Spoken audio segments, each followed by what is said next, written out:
Hello, કેમ છો બધા? આજે આપણે વડાપાવની રેસીપી બનાવવાના છે. તો તેના માટે મેં 10થી 12 બટેટા લઈ બાફી અને મેશ કરી લીધા છે. જો ત્યારબાદ આપણે વડા તળવા માટે તેલ મૂક્યું છે. એમાં રાઈનો વઘાર મારીશું. પછી થોડું જીરું નાખવાનું. રાઈ તતડી જાય પછી અને રાઈ જીરું તતડે પછી આપણે જે તીખી ચટણી ક્રશ કરી હતી મિક્સરમાં એ આપણે એડ કરીશું. થોડી ફ્રાય થવા દેવાની એને હલાવતા રહેવાનું વચ્ચે વચ્ચે એટલે દાઝે નહીં. પછી એમાં થોડું પાણી એડ કરવાનું.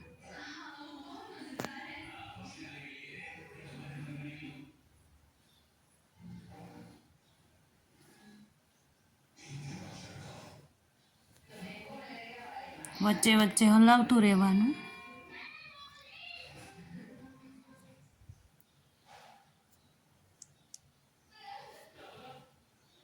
થોડું પાણી એડ કરી દીધું છે જેથી કરી અને તેમાંથી તેલ છૂટું પડી જાય અને સરસ પાકી જાય એટલે એનો ટેસ્ટ સારો આવે એમ.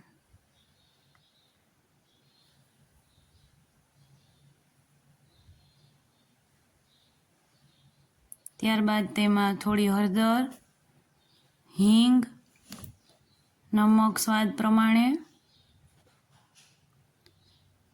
એડ કરવાનું છે.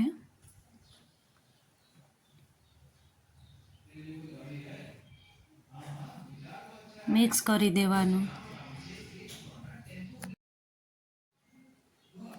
થોડી વાર પાકી જાય એટલે આપણે એમાં બટેટાનો મસાલો એડ કરવાનો છે.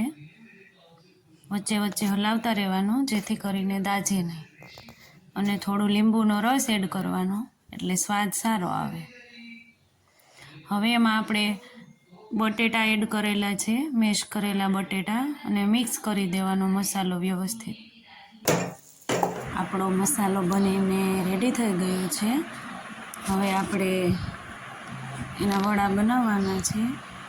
એ પહેલાં આપણે લાલ ચટણી બનાવશું નાખવા માટે વડામાં. તો એના માટે મેં તળેલા માંડવીના દાણા, લસણ, નમક અને થોડું લાલ મરચું પાવડર નાખીશું અને મિક્સરમાં ક્રશ કરી લઈશું.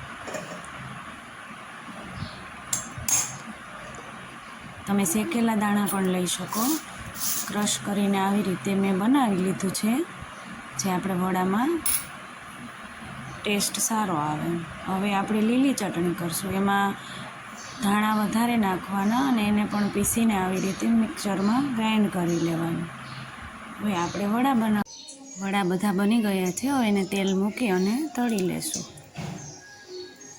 અને તેના માટે ચણાના લોટમાં નમક નાખી અને એનું આવું ઘાટું ખીરું તૈયાર કરી લેવાનું. થોડું થીક રાખવાનું. પછી એમાં બધા વડા તૈયાર કરી અને તળી લેવાના. એક પછી એક બધા વડા તૈયાર કરી અને તળી લેશું. આ વડા તૈયાર થઈ ગયા છે તળાઈને. હવે થોડા મરચાં લીલા એ પણ લોટમાં તળી લેશું આપણે.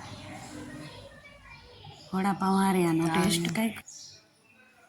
હવે આપણે વડાપાઉં તૈયાર કરી લઈશું. એના માટે વડાપાઉંને વચ્ચેથી કટ કરી એમાં પહેલાં ગ્રીન ચટણી નાખવાની, એની ઉપર આપણે લાલ ચટણી નાખીશું અને પછી એની ઉપર વડું મૂકી દેવાનું અને પછી પાઉંને પેક કરી દેવાનું.